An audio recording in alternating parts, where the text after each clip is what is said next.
আজ আমি আপনাদের ক্ষীর বানিয়ে দেখাবো। ক্ষীর বানানোর জন্য কান্ট্রি ডিলাইটের বাফেলো মিল্ক নিয়েছি। 2 প্যাকেট নিয়ে আমি বসিয়ে দিয়েছি কড়াইয়ের মধ্যে।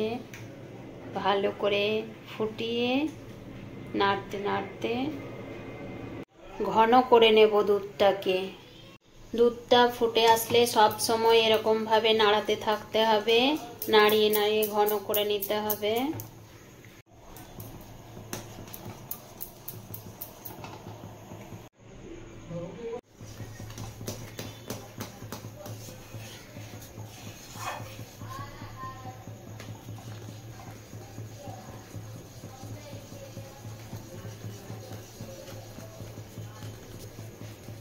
দেখো বন্ধুরা, দুধটা আমি ফুটিয়ে ফুটিয়ে কতটা ঘন করে নিয়েছি। আরো ফুটিয়ে ফুটিয়ে ঘন করে নিতে হবে।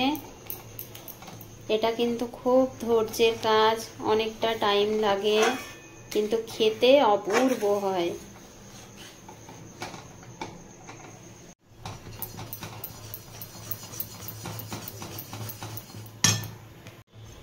আমি যেরকম করে বানাচ্ছি সেরকম করে একবার বানিয়ে দেখবে, খেতে অপূর্ব হয়।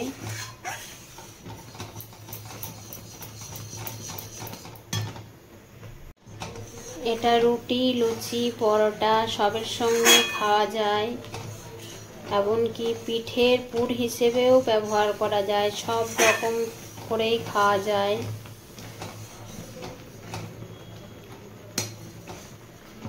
এই সময় কিন্তু সব সময় নাড়াতে হবে, একবারও ছাড়া চলবে না, নইলে নিচে লেগে যাওয়ার ভয় থাকবে।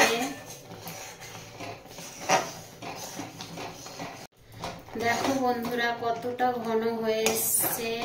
এই সময় আমি চিনি দিয়ে দেব। তোমরা গুঁড়ো ব্যবহার করতে পারো, এখানে যাদের যেটা পছন্দ তারা সেটাই দিতে পারো। এখানে আমি চিনি দিলাম। চিনি দিয়ে ভালো করে মিশিয়ে নেব, নাড়তে থাকবো।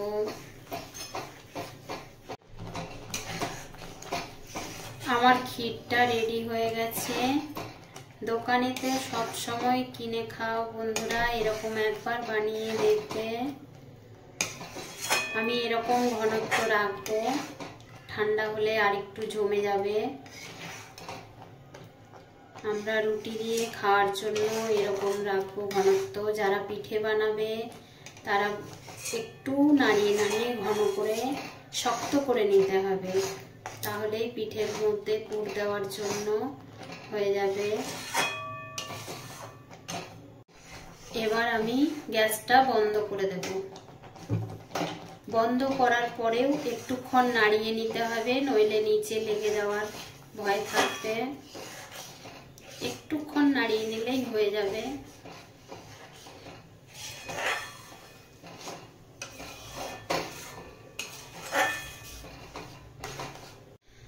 দেখো বন্ধুরা, 1 লিটার দুধে কতটা ক্ষীর হয়েছে।